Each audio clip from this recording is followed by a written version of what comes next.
Well, hello everybody and welcome to Jeff's Baking Blog. Today I'm going to make a French style rhubarb tart, but basically a rhubarb tart, and this is going to have a pastry case and then an almond filling, a soft almond paste similar to a frangipane type filling, and then on top of that we're going to put some rhubarb and bake it. Now some people, when they make these tarts, cook the rhubarb in advance, but I'm not going to do that. The filling has enough sweetness to counteract the tartness that you get with rhubarb, and I did a test run of this and it was very, very good. So I'm not cooking my rhubarb at all until it goes in the oven as part of the tart. So I go on to the ingredients,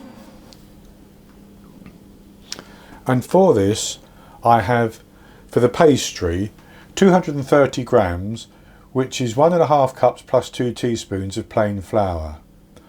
I have 75 grams, 9 tablespoons of icing sugar, 60 grams, half a cup plus 1.5 tablespoons of ground almonds, 1 medium egg, which would be large in the USA, 130 grams of unsalted butter, which is 9 tablespoons plus half a teaspoon, and I've softened that a little bit, and then I have a pinch of salt. And then for the almond filling I have 70 grams, half a cup plus 3 tablespoons of ground almonds, 70 grams, a quarter of a cup plus 1.5 tablespoons of demerara sugar, 60 grams, a quarter of a cup plus 1 teaspoon of unsalted butter, which I've melted and I'm letting that cool down, 1 medium egg, which would be large in the USA, the seeds from 1 vanilla pod here,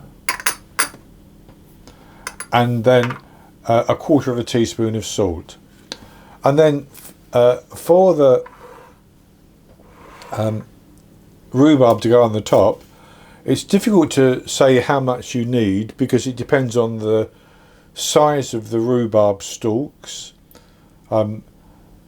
But I've used about 4 rhubarb stalks, which weren't particularly thick, basically. But you can use as many as you want, and you can assemble them in a pattern like I have done here, or you can just lay them on the top freeform, however you want. So I'll put that to one side for the time being, and I've actually put that in an 8-inch pattern, 8 inches in diameter, because it's going into a 9-inch tart tin, and of course there's going to be some pastry around the sides and the almond filling as well. So I'll put that to one side for the time being, and what we need to do first of all is to make the pastry. And to make the pastry I'm going to put my butter into a bowl, and I'm going to use my hand mixer just to whisk that up a little bit to soften it even more than it is at the moment. Then I'm going to add in the icing sugar and mix that in.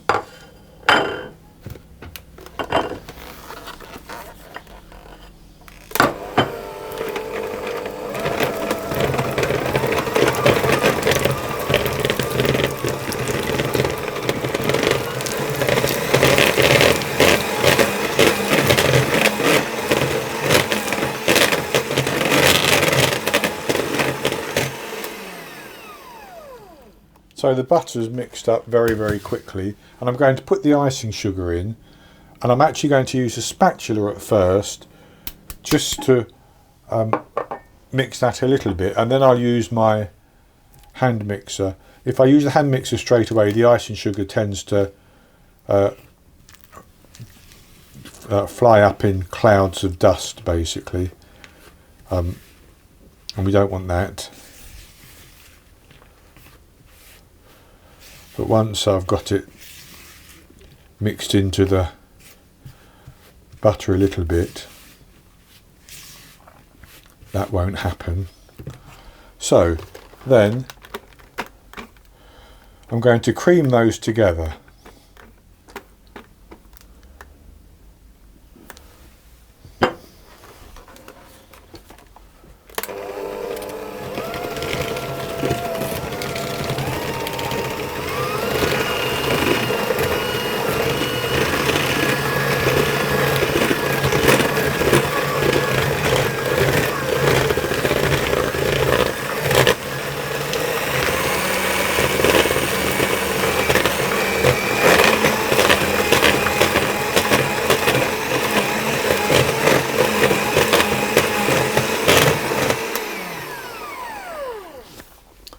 And with that cream together, I'll add in the egg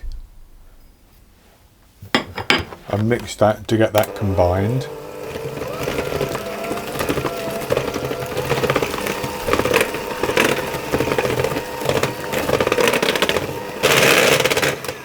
So I've mixed the egg in, and don't worry if it curdles a little bit, it will all work out into a nice dough.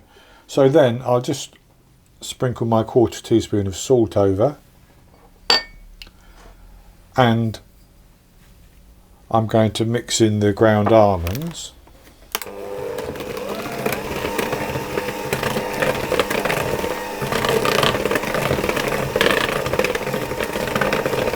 And then I'll add the flour in, and I'm just going to mix this on a low speed until it begins to clump together, then I'll squeeze it into a dough.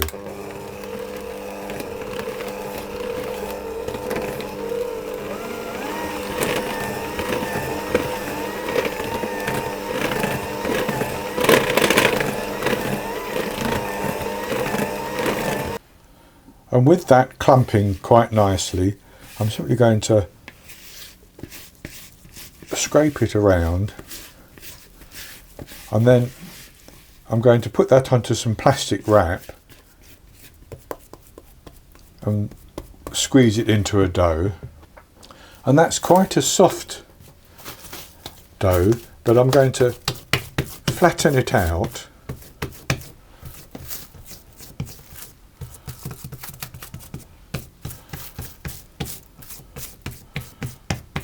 into a disc like that, just a rough disc, and I'm going to wrap it up and I'm going to chill it for an hour. So I'll put it in the fridge and chill it for an hour, and then after an hour I'll come back and we'll roll it out and line our tart tin with the pastry, and we also need to make our filling at that stage as well. And I'm going to bake the pastry for a few minutes, so when I come back to roll it out, I'll have my oven preheated at 190 degrees Celsius, 170 Celsius with a fan, 375 Fahrenheit. So my dough has been chilling for an hour and my oven is preheating, so I'm going to roll this out, and I want to roll it out so that it will fill this 23 centimetre 9-inch tart tin, which I have buttered around the side and floured it as well, and I've put some parchment paper on the bottom. I don't think I need it, I don't think it will stick because it's a non-stick pan, but that's just to be on the safe side.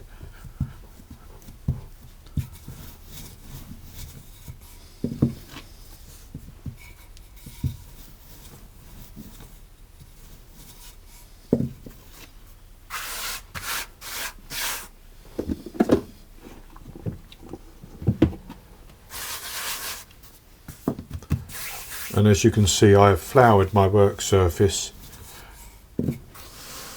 and my rolling pin. And so I've rolled that out reasonably well into a circle. It's not a circle, but it's good enough. And I'm going to roll that up onto my rolling pin. And I'm going to place that onto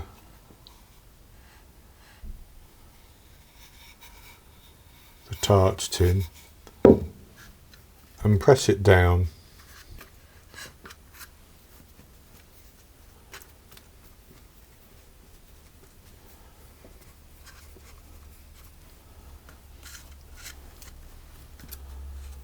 all the way round, and I'm going to press it into the edge so that it takes the shape of the fluted tart tin.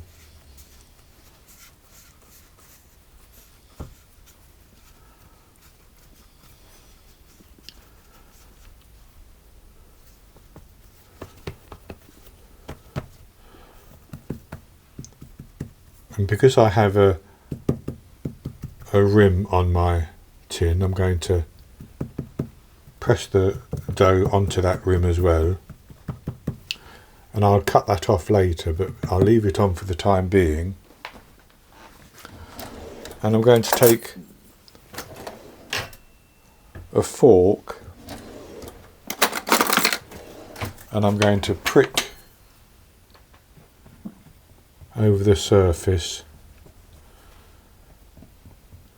like that.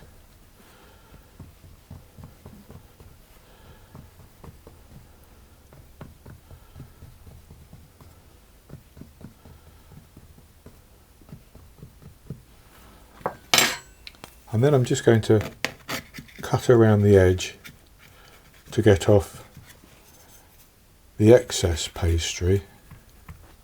And the reason I'm leaving this overhang here is that as I bake the pastry, if it shrinks, the overhang should fill the gap. So with that, like that, I'm going to pop that into the oven and I'm going to bake it for 10 minutes. And then I'll take it out of the oven and allow it to cool down. And once it's cooled down, I'll come back and we'll make the filling, put the filling in and put the rhubarb on the top, and we'll bake it. So I've baked my tart crust and it's cooling down. So I'm going to make my filling, and I'm going to start off by putting the egg and the melted butter into a bowl, and then I'm going to add in my vanilla seeds, and the reason I'm doing it at this stage is to get the seeds broken up basically. I'm just going to whisk those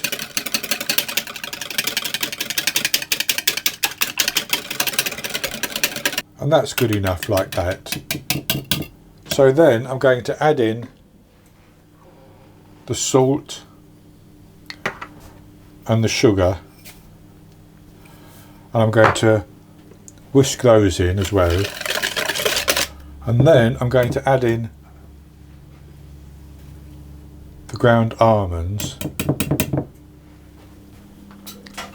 I'm just going to fold those through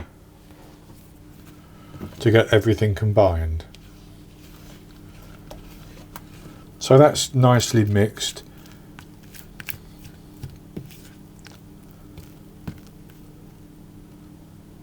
And so that's ready to go onto our tart case. And you could make more of this almond filling if you wanted to, but I just want enough to cover the base.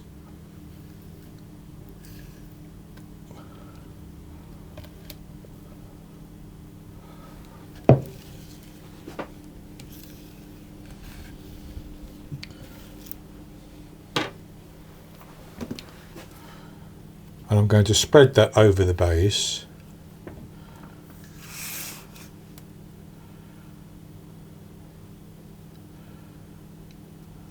And that's good like that. So then I need to put my rhubarb on.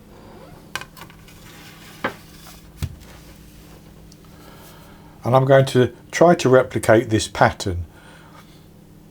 So I'm going to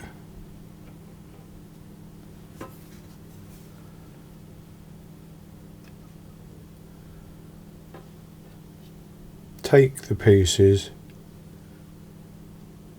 and lay them on, and I actually want to do the centerpiece first really.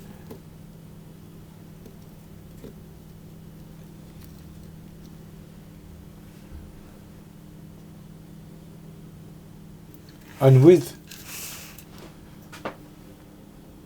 my pattern replicated reasonably well like that, I'm going to put that into the oven, and I'm going to bake it for between 30 and 40 minutes until if I shake it I can see that it's quite firm and it's cooked, and the rhubarb is cooked through. The rhubarb will release juices into the almond filling as well, and that will make a lovely almond filling. And then I'm going to take it out of the oven once it's baked, and I'm going to leave it to cool. Now you can serve this warm, but I'm leaving mine to cool. I will show it to you once it's out of the oven. And if you want to at that stage, you could melt some apricot jam and brush it over the top to give it a sheen. But you don't have to do that. And in fact, I'm actually going to let mine cool completely, and I'm going to use one of these little sachets, which is a transparent gel. I won't show you how to do that because I know these are very, very difficult to get hold of. But that's just going to finish mine off. You don't need to do it, it's entirely optional. But I'll show you the tart once it's baked, then I'll do that before I have a taste of it. I baked my rhubarb tart for 40 minutes. I covered the edge with some aluminium foil with a hole in the middle of the foil so that the centre could continue to bake, because the edge was browning rather quicker than the centre. But it baked up quite nicely. So this is what it looks like. And it's still very hot. It's only been out of the oven a couple of minutes. And I'm going to leave that to cool completely before I put my glaze on that I mentioned. But as I said, you don't have to put the glaze on. You can brush it with a little bit of apricot jam if you want to put a sheen on the top if you want to. You can serve it warm or you can serve it cold. But I will come back once I've glazed this and let it set and show you what it looks like, and then we'll have a taste. So I've allowed the rhubarb tart to cool down completely, and I'll put my clear glaze on the top. So this is what it looks like now. And as you can see, I've cut a slice out of it, and I'll show you that slice up close if I can. So it's baked very, very well. I'll have a taste of this piece.